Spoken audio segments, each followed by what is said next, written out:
Voyons ce qui nous attend cette semaine. Ah, le réchauffement climatique. Alors, qu'est-ce qu'on peut trouver sur le net? La planète se réchauffe, t'es sûr? Oui. Oula, je menais l'enquête, c'est bizarre ça. Ça, c'est à cause de l'effet de serre. L'effet de serre? C'est ça ma biche. Non, allez, au boulot. Oh bah t'as raison, Jamy. Chauffe Marcel. Enfin, pas trop quand même, hein. Alors, apparemment, c'est une question d'effet de serre.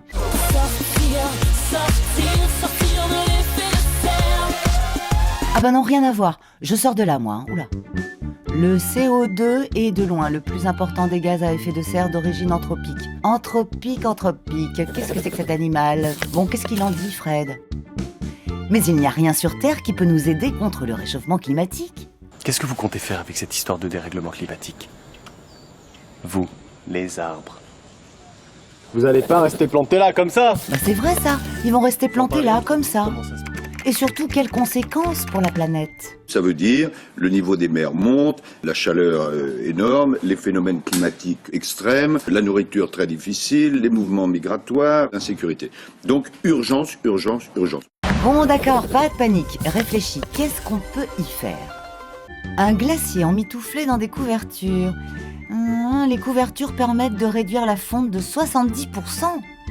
Bizarre, moi d'habitude, c'est plutôt pour me tenir chaud. Bon, essayons de remonter à la surface du problème. Des chercheurs britanniques se sont aperçus que les paies de vache relâchées dans l'atmosphère contenaient énormément de méthane. Quoi? Même les paies réchauffent la planète? Ah bah non, ça sent pas bon cette histoire. Ils disent aujourd'hui que maîtriser le réchauffement climatique à 2 degrés, ça devient possible. Donc 2 degrés, on n'y arrivera pas. Hein. Vous avez bien compris qu'on sera plutôt à 3 ou 4 degrés, même avec de gros efforts aujourd'hui. Oula, ils n'ont pas l'air d'accord. Hein. Je vais demander à Fred pour cette histoire de 2 degrés. Et d'ailleurs, comment on a compris qu'on déréglait le climat? Et de quelle hauteur la mer va monter? Et comment on va devoir s'adapter? Et est-ce qu'on va réussir à mettre en place les bonnes solutions? À l'aide, Fred, à l'aide! Pas de problème, la petite voix, on est là pour ça. Bonjour à toutes et à tous. Et oui, la Terre est en train de se réchauffer. Et si l'on en croit la grande majorité des scientifiques, pour ne pas dire la quasi-totalité des scientifiques qui travaillent sur ce sujet, si la planète se réchauffe, c'est en grande partie à cause des activités humaines que nous développons depuis plus d'un siècle. À l'origine de ce dérèglement climatique, il y a bien une histoire d'effet de serre. Mais attention, l'effet de serre, c'est d'abord un phénomène naturel, sans lequel il n'y aurait pas de vie sur Terre. Pour cela, je vous renvoie à notre dossier sur l'atmosphère. Mais si l'on rejette toujours plus de gaz comme le CO2, le dioxyde de carbone, ou encore du méthane dans l'atmosphère, alors là oui, inévitablement, nous provoquons un réchauffement du climat. Pour bien comprendre le mécanisme du réchauffement, ses causes, mais aussi ses conséquences, je vous invite à regarder notre première animation, juste en dessous.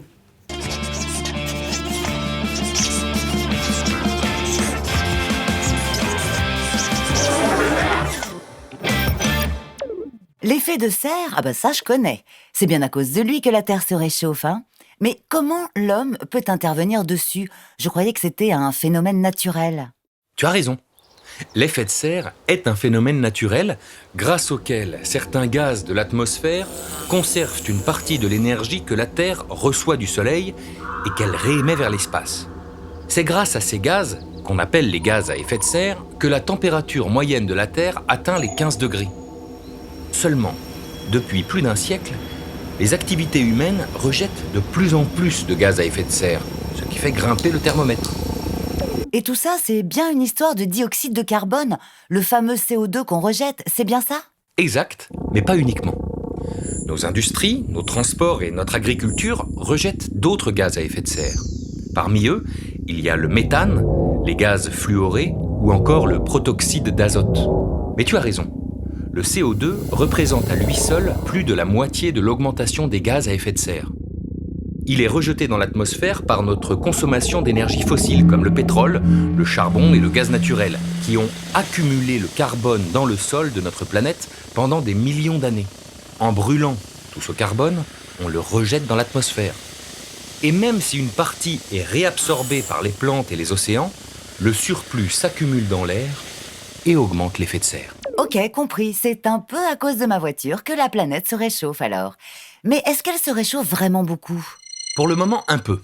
Mais le plus gros du réchauffement est sûrement à venir. À l'heure actuelle, Le réchauffement mondial constaté à la fois dans l'atmosphère et les océans est de 0,85 degrés Celsius. Et si on continue à produire autant de gaz à effet de serre, ce réchauffement pourrait s'accélérer. Imagine, depuis 1880, la concentration de CO2 dans l'atmosphère a augmenté de 40% et atteint un niveau record jamais égalé depuis 800 000 ans, voire plus. Tant que ça? Bah dis donc, ça va vraiment chauffer pour nous alors? Ah, ça, tout dépendra de notre capacité à réduire nos émissions de gaz à effet de serre. Selon l'hypothèse la plus optimiste, la planète subira une hausse d'au moins 1 degré Celsius sur les 100 prochaines années.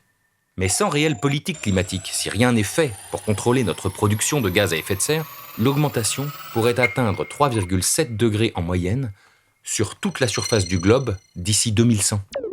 Juste une petite question. Est-ce que c'est vraiment grave? Parce que moi, personnellement, je préfère quand il fait chaud. Je te comprends. Mais ce n'est pas aussi simple que ça. Rien que 2 degrés de plus au niveau mondial, c'est déjà beaucoup en termes de changement climatique. Et ça aura des impacts dans tous les domaines, l'agriculture, la santé, l'économie. On pense bien sûr aux canicules, qui risquent de devenir plus intenses et plus fréquentes. Rien que sur les 15 dernières années, 9 font partie des plus chaudes jamais enregistrées. L'année 2014 a battu toutes les autres. Et 2015 pourrait en faire de même. On pense aussi à la montée des eaux. Le réchauffement climatique fait non seulement fondre les glaciers, mais provoque aussi une dilatation des océans. Résultat, entre 1910 et 2010, le niveau des océans a grimpé de 19 cm. En 2100, selon le scénario pessimiste, il augmenterait de 63 cm, voire plus. Alors je sais, 63 cm, ça ne paraît pas beaucoup. Mais pour certaines régions du monde, comme le Bangladesh, certaines îles Pacifiques, les Maldives ou Venise, c'est crucial. Et de manière générale, partout ailleurs, la montée des océans va accélérer l'érosion des côtes. Or, les littoraux sont des zones fortement peuplées. L'ONU estime qu'en 2050, 250 millions de personnes devront quitter leur maison à cause de l'élévation des océans, mais aussi des catastrophes naturelles liées au dérèglement du climat. Sécheresse, inondations, typhons. Ah oui, et c'est pour ça qu'on parle de réfugiés climatiques. Et nous ne sommes pas les seuls concernés. Beaucoup d'espèces animales et végétales devront s'adapter au nouveau climat, ou elles aussi migrer vers d'autres latitudes. Elles vont ainsi coloniser de nouveaux écosystèmes et entrer en compétition avec celles qui y sont déjà installées. Avec le réchauffement, c'est toute la biodiversité de la planète qui est en danger. Alors normalement, il existe aussi une sorte d'équilibre naturel qui fait que les forêts, les océans, les sols aussi absorbent et stockent une partie du CO2 présent dans l'atmosphère. Vous savez, on appelle ça des puits de carbone. Mais attention, car cet équilibre a ses limites et on est peut-être en train de les atteindre. Notre deuxième animation devrait vous permettre de tout comprendre.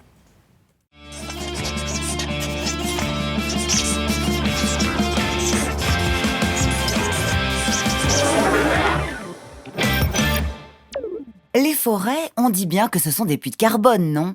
Elles pourraient donc nous aider un peu à lutter contre le réchauffement climatique. Ça, elles le font déjà, et depuis longtemps.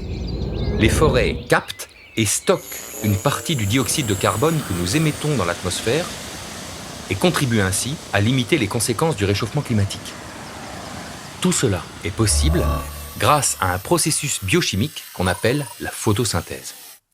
C'est au niveau des feuilles que cela se passe. On va y jeter un œil. Pour se développer, les arbres puisent le dioxyde de carbone dans l'atmosphère et le transforment en matière organique grâce à la lumière du soleil. Au passage, ils rejettent de l'oxygène que nous respirons. Le dioxyde de carbone, quant à lui, se retrouve donc piégé dans les tissus de l'arbre, les feuilles, les branches et surtout le tronc. Voilà pourquoi on dit que les forêts sont des puits de carbone. Ouais, sauf qu'en hiver, les feuilles tombent, il n'y a donc plus de photosynthèse. Observatrice, la petite voix. Effectivement. Sous nos latitudes, pendant l'hiver, la photosynthèse diminue et nos forêts captent alors beaucoup moins de CO2. On pourrait penser que les forêts de l'hémisphère sud prennent le relais. Seulement, l'hémisphère sud comporte moins de terres émergées et par conséquent moins de forêt que l'hémisphère nord. C'est ce qui explique que la concentration du dioxyde de carbone dans l'atmosphère varie naturellement au cours de l'année. Quand c'est l'été dans l'hémisphère nord, le taux mondial de CO2 diminue, car la photosynthèse est à son maximum. Et quand c'est l'hiver, il augmente. Ok, le CO2 diminue en été, mais nous, on continue bien d'en émettre quelle que soit la saison, été comme hiver, n'est-ce pas? Exact. Et c'est pour cette raison que la concentration de CO2 ne cesse d'augmenter, malgré les oscillations saisonnières. Et elle augmenterait encore plus sans les forêts, d'où l'importance de les préserver. Car la déforestation intensive des forêts équatoriales, au profit des terres cultivées, nous prive de ce précieux puits de carbone. Pire, bien souvent, la déforestation se fait en brûlant la forêt. Résultat, on relâche le carbone qui était jusqu'à présent stocké dans les arbres. Bref, moins il y a de forêts, plus le CO2 que nous émettons s'accumule dans l'atmosphère et accentue donc l'effet de serre. Brrr, oulala, ça me donne des sueurs froides. Heureusement pour nous, les arbres ne sont pas les seuls à capter le CO2. Bien cachés dans tous les océans de la planète, de toutes petites algues microscopiques qu'on appelle le phytoplancton font également de la photosynthèse. Elles aussi captent une partie de nos émissions de CO2. Ah ben au moins le phytoplancton, on est sûr de ne pas le déforester. Oui, c'est vrai. Mais les scientifiques s'interrogent sur les conséquences que pourrait avoir le réchauffement des océans, des eaux de surface en particulier, sur la quantité de phytoplancton. Rien de sûr, mais c'est une question qui reste à explorer. Alors malgré les avertissements des scientifiques, malgré les conférences internationales qui se succèdent, la concentration de gaz à effet de serre dans l'atmosphère augmente toujours. Et si l'on ne fait rien, eh bien la planète se réchauffera en moyenne de 5 degrés à la fin du siècle. Vous vous rendez compte? 5 degrés, c'est énorme. Donc la prochaine conférence internationale sur le climat qui se tiendra à Paris, la COP21 comme on l'appelle, est très attendue car il devient urgent d'inverser la tendance. L'objectif, faire en sorte que tous les pays se mettent d'accord pour freiner leurs émissions de gaz à effet de serre et limiter le réchauffement à 2 degrés aux alentours de 2100. Du XVIIIe siècle à aujourd'hui, voici toute l'histoire du réchauffement climatique lié aux activités humaines.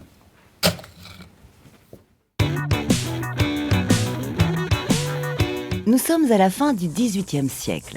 La première révolution industrielle commence en Angleterre avant de gagner la France au début du XIXe siècle. La machine à vapeur est en plein développement. Elle permet l'essor des transports avec les bateaux à vapeur et les locomotives. Elle permet aussi à l'industrie, en particulier du textile et de la métallurgie, de prendre son envol. Mais pour faire marcher des machines à vapeur, il faut, devinez quoi? Du charbon. Alors l'industrie minière se développe aussi. On extrait et on brûle de plus en plus de charbon. Et quand on brûle du charbon, forcément, on rejette du dioxyde de carbone dans l'atmosphère. Vous savez, le CO2, ce gaz à effet de serre. Sans le savoir, l'homme commence ainsi à modifier le climat. Le 19e siècle plonge l'Europe et l'Amérique dans l'ère industrielle. Il faut fabriquer toujours plus de produits pour une population de plus en plus nombreuse. Et pour cela, il faut de l'énergie, toujours plus d'énergie. Il y avait le charbon, maintenant il y a le pétrole. À partir du milieu du 19e siècle, c'est la ruée vers l'or noir aux quatre coins du monde. L'industrie pétrolière est née. Mais quand on brûle du pétrole, c'est comme avec le charbon. On augmente les gaz à effet de serre dans l'atmosphère. La fin du 19e siècle montre les premiers signes d'un réchauffement climatique. Une tendance qui ne cessera de se confirmer jusqu'à aujourd'hui.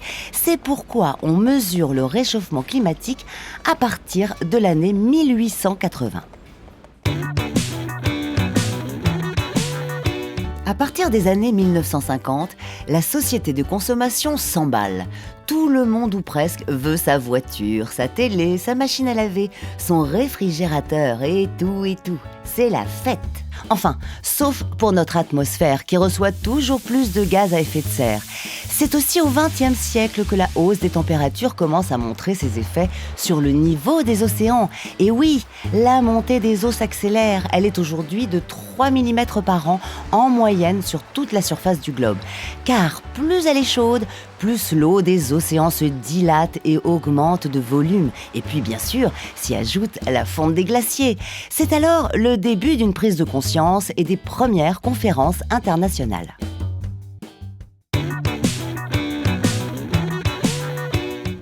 La fin du XXe siècle est marquée par la prise de conscience politique et mondiale sur le réchauffement climatique.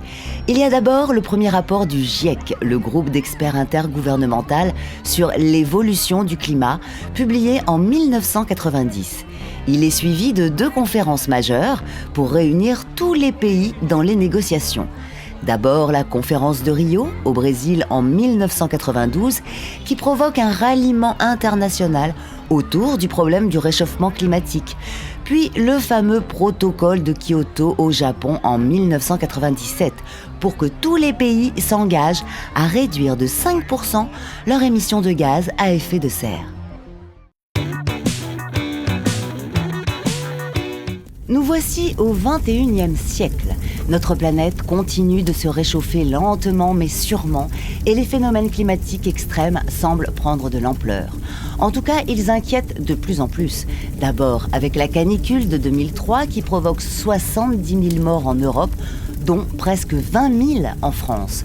Puis les vagues de chaleur exceptionnelles se multiplient en Russie en 2010, au Texas en 2011 et en Australie en 2012 et en 2014. Pendant ce temps, les océans montent inexorablement et se réchauffent, ce qui renforce la puissance dévastatrice des ouragans comme Katrina en 2005.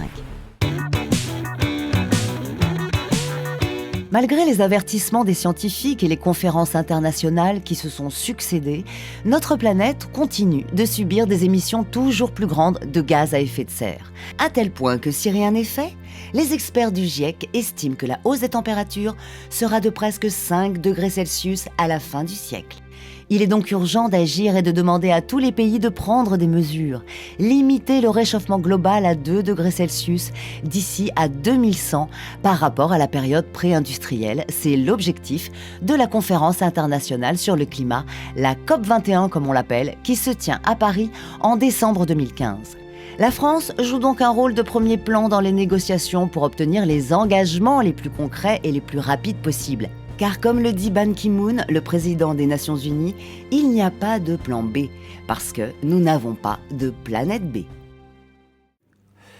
C'est vrai qu'on a parfois du mal à prendre conscience de ce réchauffement climatique. On a du mal à le palper, tout simplement parce que c'est un processus lent qui se fait progressivement. Et pourtant, certaines régions de la planète en subissent déjà les conséquences. Du pôle Nord aux îles du Pacifique Sud, en passant par la France, voici un tour du monde des effets présents et futurs du réchauffement climatique.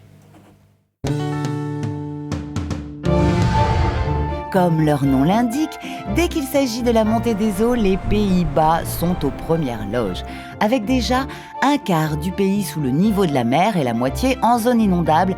Les Pays-Bas sont très vulnérables à la hausse du niveau de la mer. Les Pays-Bas sont réellement conscients de ce problème, s'y préparent. Par exemple, on parle beaucoup de développement de villes sur l'eau, en fait. Donc on envisage beaucoup d'investissements.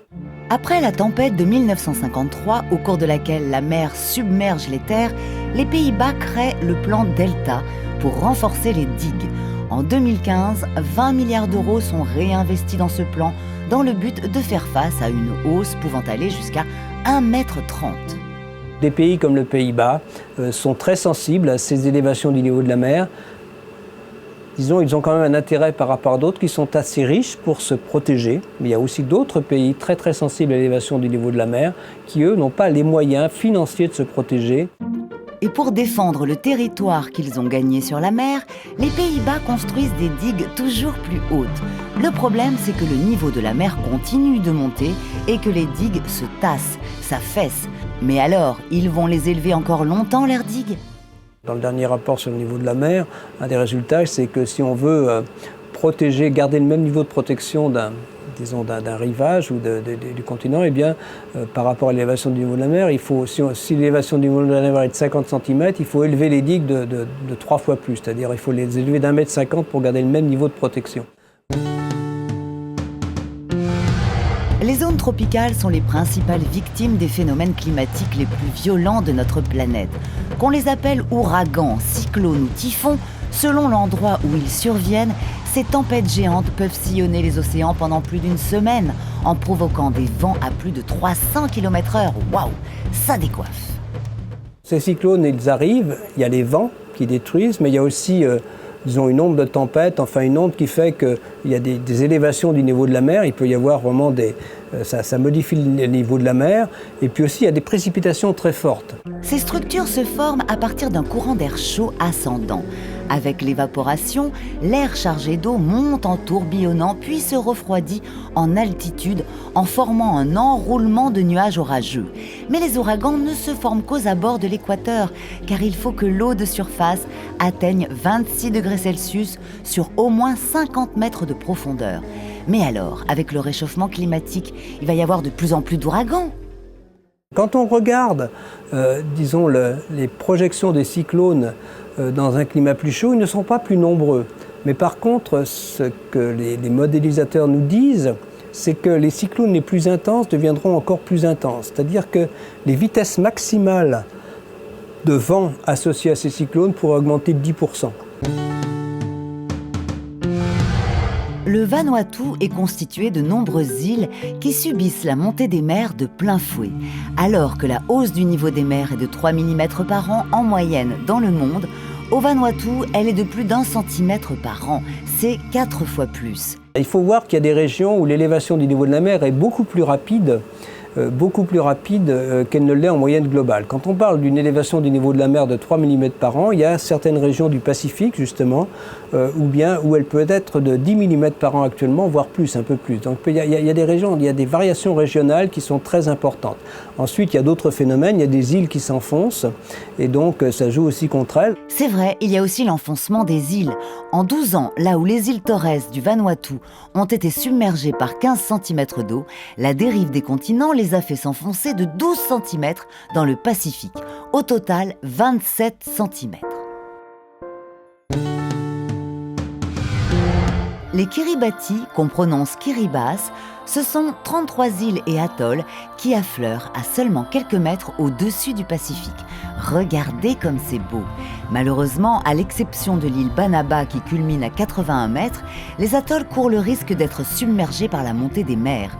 À cause de cela, les 110 000 habitants des Kiribati pourraient voir disparaître une grande partie de leur pays d'ici la fin du siècle et devoir s'exiler ailleurs.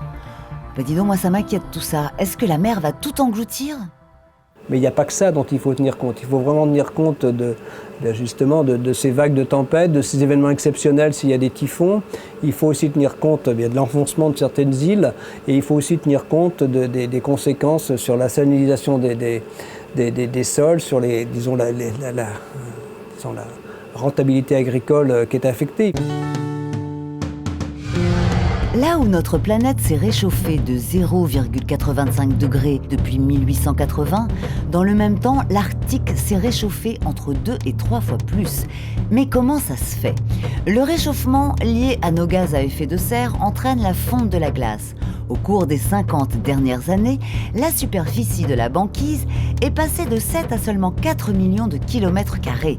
Or, le blanc d'une grande quantité de glace réfléchit mieux la lumière du soleil et donc la chaleur. C'est ce qu'on appelle l'effet albédo. Cette chaleur non renvoyée est absorbée par la Terre et l'océan et accentue d'autant plus le réchauffement de la région. Est-ce que ça se passe pareil aux deux pôles ? L'Arctique est très différent de l'Antarctique au sens qu'il est entouré de continents qui marquent la limite d'un océan central près des pôles. Alors cet océan, il est couvert d'une glace qui est très fine. C'est de l'eau de mer qui gèle, qui faisait 3 mètres d'épaisseur, on est maintenant plutôt 2 mètres. Donc, la banquise fond au pôle Nord Mais ça n'est pas tout. Dans l'Arctique, il y a aussi des sols gelés qu'on appelle permafrost. Et en fondant, ils découvrent des surfaces composées de matière organique. Quand cette matière organique se décompose, elle va se décomposer soit en gaz carbonique, soit en méthane, et donc ajouter aux gaz à effet de serre déjà émis par nos activités. Et donc c'est là où une rétroaction qui fait que, il pourrait y avoir aussi, quand on parle disons, on n'a plus le droit qu'à 800 milliards de tonnes de CO2 à émettre pour rester en dessous de 2 degrés, mais je dirais aussi qu'il peut y avoir quelques centaines de milliards de tonnes qui sont liées à l'émission, à la fonte du permafrost en tout cas, et qui réduirait d'autant notre capacité et notre droit à émettre puisque ce n'est pas pris en compte dans ce calcul. L'Afrique est un continent qui participe très peu aux émissions de gaz à effet de serre. Et pourtant, c'est injuste. Elle en subit aussi les conséquences. Elle doit donc faire face à un défi de taille. Réussir à se développer tout en restant moins polluante que les pays industrialisés. Et ce, avec une population qui devrait doubler en passant de 1 à 2 milliards d'ici 2050. Le problème de l'Afrique, c'est que le développement de l'Afrique est déjà difficile dans certaines régions à cause des températures très importantes ou des précipitations peu importantes dans les zones sahéliennes. Et bien cela, ça risque aussi d'être exacerbé. C'est-à-dire qu'une des caractéristiques du réchauffement climatique qui est assez malheureuse, c'est qu'a priori, là où il y a beaucoup de précipitations, le réchauffement aurait tendance à les augmenter. Et puis là où il y en a déjà trop peu, eh bien, elles auront plutôt tendance à diminuer. Douce France, beau pays de mon enfance. Et oui, notre pays est lui aussi touché par le réchauffement climatique. Il y a nos montagnes qui souffrent du manque d'enneigement et de la fonte des glaciers. Et ce n'est pas tout. Entre la Manche, l'Atlantique et la Méditerranée, toutes nos côtes sont prises d'assaut par la hausse du niveau des mers qui augmente l'érosion du littoral. Donc, toutes les régions ne seront pas affectées de la même manière. Une région comme l'Aquitaine, c'est une région qui a une situation géographique peut-être un peu particulière puisqu'elle est près de l'anticyclone des Açores.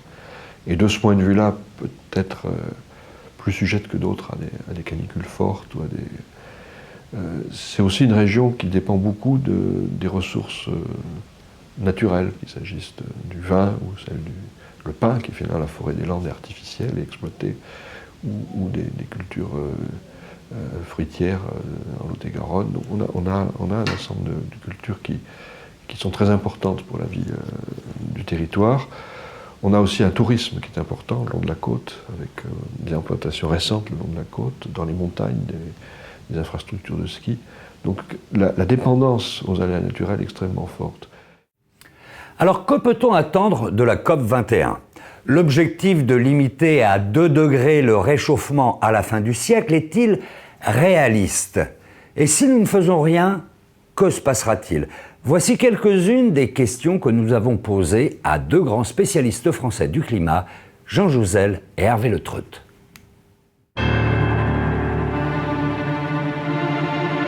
Je pense qu'il faut prendre ces 2 degrés comme une ambition. Et je pense que cette ambition, elle est nécessaire. Ce n'est pas une ambition qui nous protège complètement. Il y a des ONG, des militants qui trouvent qu'on aurait dû prendre un seuil de danger à 1,5 degré plutôt que 2 degrés. Et d'une certaine manière, ils ont raison. À 1,5 degré, on aura certainement des phénomènes de salinisation dans les grands deltas, des forêts qui seront un peu menacées par le réchauffement. Le réchauffement qui nous attend en dessous de 2 degrés reste un réchauffement dangereux. En même temps, c'est un chiffre sur lequel tous les pays du monde se sont ralliés, et c'est un chiffre qui est extrêmement exigeant déjà. Donc je pense que c'est 2 facteurs qui sont importants pour la négociation, que tout le monde soit d'accord sur l'objectif, et que cet objectif soit exigeant. Ça amène vraiment à aller en avant. Même dans le cas où on réussirait à limiter le réchauffement climatique à 2 degrés, c'est l'objectif de la conférence de Paris, l'élévation du niveau de la mer se poursuivra. C'est-à-dire qu'on va passer de toute façon, elle va s'accélérer et on n'échappera pas à 40-50 cm supplémentaires d'élévation du niveau de la mer à la fin du siècle et qui se poursuivra de toute façon jusqu'à 1 mètre supplémentaire à échéance de quelques siècles. Oui, on a certainement besoin de repenser beaucoup de choses. Et c'est ce qui fait que le besoin d'éducation extrêmement fort par rapport à ça, parce que je pense que ce qu'on doit changer est tellement important que les gouvernements ne seront jamais capables de le faire sans une prise de conscience partagée par l'ensemble des opinions publiques. J'aime bien terminer mes conférences grand public, surtout quand il y a des jeunes, en disant que finalement changer de mode de développement, parce que c'est bien cela dont on parle, c'est aussi enthousiasmant pour une génération de jeunes ingénieurs, que de continuer votre génération, que de continuer le mode de développement sur lequel nous sommes, ma génération, développés. C'est très clair que de devoir changer de mode de développement, ce n'est pas la fin du monde, c'est possible et c'est enthousiasmant. Tous les pays seront touchés par le réchauffement climatique, il n'y a pas de gagnant, pas de vrai gagnant, même si certains pays jouent cette carte quand on parle, quand on évoque les cas pour le moment de... je vais souvent en Russie, c'est toujours très difficile de parler du réchauffement climatique, mais je le fais quand même. Au Canada, il y a aussi cette idée que, finalement, il y a des gagnants, mais ce n'est vraiment pas exact, en tout cas au niveau global, y compris pour l'agriculture, par exemple. Le réchauffement climatique fait gagner quelques gains en productivité dans des régions, mais quand on regarde les cultures vivrières principales, blé, soja, maïs et riz, eh bien, à mesure que le réchauffement climatique se met en place, eh bien, les régions où la productivité va diminuer prennent largement de pas sur celles où va augmenter. Donc globalement, le réchauffement climatique nuit à la productivité agricole globale sur l'ensemble de la planète, et si on regarde de façon assez globale toutes les cultures vivrières. Donc cette idée que le réchauffement climatique aiderait la productivité agricole est exacte, c'est pour 1 degré de plus, mais absolument pas si dans un réchauffement climatique, je dirais, non contrôlé. S'agissant du climat de la planète, il y a des choses qui sont certaines. On sait que si on continue d'émettre des gaz à effet de serre, le relèvement du niveau de la mer, on ne l'arrêtera pas, la salinisation des grands deltas avec les millions de personnes qui y vivent et qui dépendent normalement d'une ressource en eau douce et l'agriculture associée, on ne l'arrêtera pas. La fonte d'un certain nombre de glaciers, on ne l'arrêtera pas. Donc il y a toute une série de conséquences qu'on peut anticiper. Les conférences ont un impact concret, elles n'ont pas un impact suffisant. Je vais me placer de façon très concrète, justement, par exemple au niveau de ce qui s'est passé en France dans le Grenelle de l'environnement et ce qui se passe dans les politiques climatiques actuellement avec, par exemple, la loi sur la transition énergétique. Tout ça, ça résulte de conférences cette fois nationales, mais c'est des choses concrètes qui se passent. Disons qu'il y a 15 ans, on ne pensait pas beaucoup, en termes de construction, basse consommation, voilà. Donc il y a des choses, la façon qu'on a de construire s'est complètement modifiée en une quinzaine d'années. On le voit très peu, l'isolation, tout ça, mais c'est passé dans les mœurs. C'est vraiment... Donc il se passe des choses concrètes qui participent à cette lutte contre le réchauffement climatique. Alors au niveau international, d'une certaine façon aussi, quand on regarde des choses comme la Californie qui est en train de se développer autour du solaire, d'autres pays également qui misent sur les énergies renouvelables. Il se passe des choses déjà, pas assez, pas suffisamment, mais il ne faut pas non plus être toujours pessimiste et dire il ne se passe rien, ça ne sert à rien. Les scientifiques ont une tâche a priori plus facile, ils sont là pour dire aux politiques, ça y est, un problème majeur, essayez de le résoudre. Donc je crois que les pays s'engageront s'il y a des signaux qui leur donnent confiance dans le fait que cet engagement est bon pour leur pays aussi, bon pour la planète de manière réelle. Donc je crois qu'il faut créer ce climat de confiance. Bon, ce n'est pas tout à fait le rôle de la science. La science peut aider en proposant d'abord des images de ce que va être le changement climatique, proposant des solutions dans différents domaines. Il ne faut pas opposer les scientifiques, les politiques et les citoyens. C'est un problème qui touche tout le monde, qui est très compliqué, et je crois qu'on aura surtout besoin d'espace de réflexion. Je crois que jamais dans l'histoire de l'humanité, on aura été confronté à des choix aussi compliqués que ceux qui nous attendent. Voilà, j'espère que ce dossier vous a été utile et qu'il vous permet d'y voir un petit peu plus clair sur les enjeux du changement climatique. L'émission qui prolonge ce dossier est consacré aux réfugiés du climat, à ceux qui fuient leur terre à cause des inondations, de la montée des océans, des sécheresses, des cyclones. Selon l'ONU, l'Organisation des Nations Unies, il pourrait être 250 millions en 2050. Et puis avant de se quitter, évidemment notre traditionnelle petite question, et vous sentez-vous concerné par les questions de réchauffement climatique ? Ça vous regarde, mais si vous voulez participer, c'est juste en dessous. Ciao, à bientôt.